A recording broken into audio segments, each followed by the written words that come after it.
Shalom, selamat malam.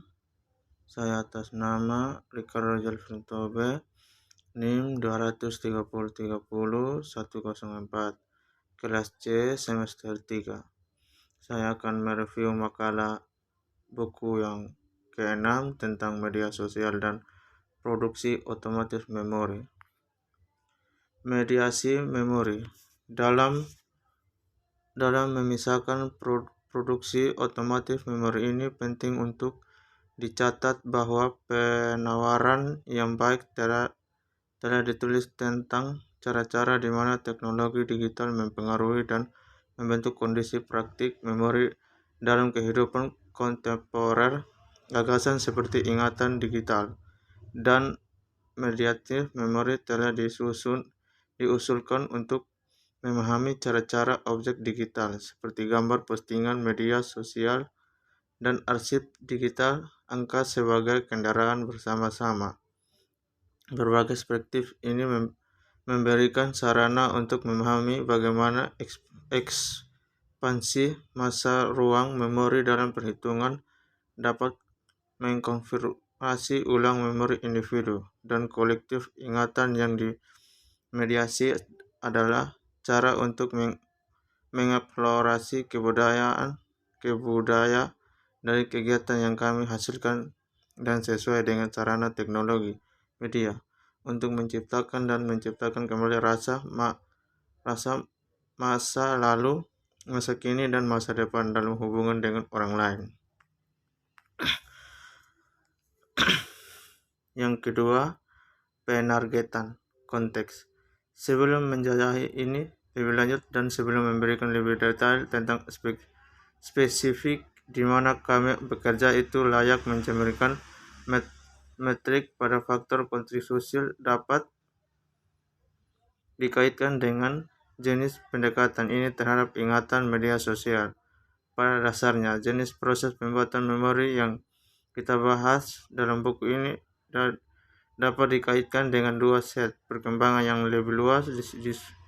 Di satu sisi ada ekspresi metrik dan bentuk pemasaran sosial berbasis metrik yang telah dirujuk ke tempat lain sebagai tenaga metrik Beer 2016. Diri dalam data.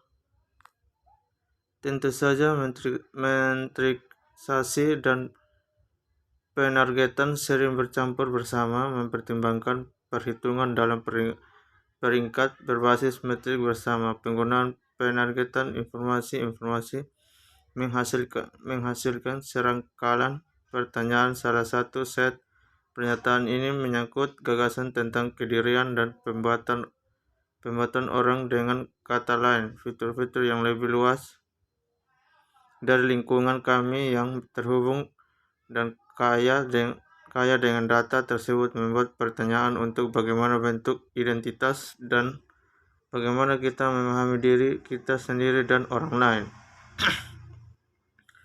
Seperti yang akan kita bahas dalam buku ini, aspek kunci dari ini adalah investasi otomatis yang dibuat dalam ingatan dan biografi oleh sistem yang ditargetkan ini. Seperti yang akan kita tunjukkan secara aktif, mengategorikan konteks sebagai ingatan dan utilitas relatifnya. Yang keempat, kenangan teknik melalui fitur kemunduran. Kasus kenangan Facebook. Jika kita berpaling sejenak untuk jenis konteks bahwa fungsi kenangan Facebook berupa untuk memberikan kita dapat mengidentifikasi upaya lebih lanjut untuk membatasi jenis-jenis ingatan yang dianggap berharga atau diingin kenangan apa, kemudian dapat pengguna berharap untuk muncul kembali dengan fitur. Menurut Facebook About Center 2018, seorang dapat berharap untuk melihat hal-hal berikut tentang ingatan. Postingan Facebook Anda. Post Facebook ini yang ditandai acara kehidupan hidup ulang tahun pernikahan Anda. Jika Anda telah membayangkan ke profil Anda ketika Anda menjadi teman Facebook dengan seorang, ketika Anda bergabung dengan Facebook, foto dari gulungan kamera perangkat seluruh Anda rasa.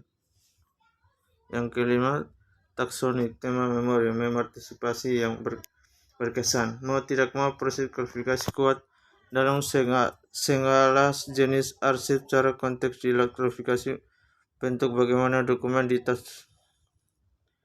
ditasvirkan, dan yang terpenting bagaimana mereka diambil. Jika kita mendekati media sosial sebagai bentuk arsip, maka kita dapat mulai melihat bagaimana proses pembesaran, klasifikasi, dan penyortiran yang terjadi dalam media ini. Bagaimana biografi individu dibuat dapat diakses seperti yang akan kita jalani. Pembesaran arsip sangat penting untuk memahami fungsinya dan apa yang bisa ditarik dari toko-toko yang luas. Kekuatan klasifikasi dalam pembuatan memori. Sebelum memeriksa bagaimana tepatnya fitur kenangan Facebook mengklasifikasi konteks di masa lalu, adalah baiknya mengakui pentingnya klasifikasi untuk apa Gavin 2008 menyebut praktik memori dalam praktik memori bukunya dalam ilmu pengetahuan memeriksa berbagai praktik teknik dan sosial di mana masa lalu berkomitmen untuk merekam dengan meningkatkan proliferasi teknologi novel. Pendapat bahwa praktik memori tetap menjadi pusat cara mengetahui dan memahami diri kita sendiri dan orang lain. Dalam sebuah kata, memiringkan ruang ontologis kami yang tersebut untuk praktik memori cara berbeda untuk membingkai saat ini serta serta masa lalu yang pada gilirannya membentuk bagaimana dunia sosial dirasakan, dipahami, dan diperlakukan. Menyarankan bahwa sistem klasifikasi tidak hanya aspek penting dari bagaimana memori profesional dan bagaimana masa kini yang dibangkit.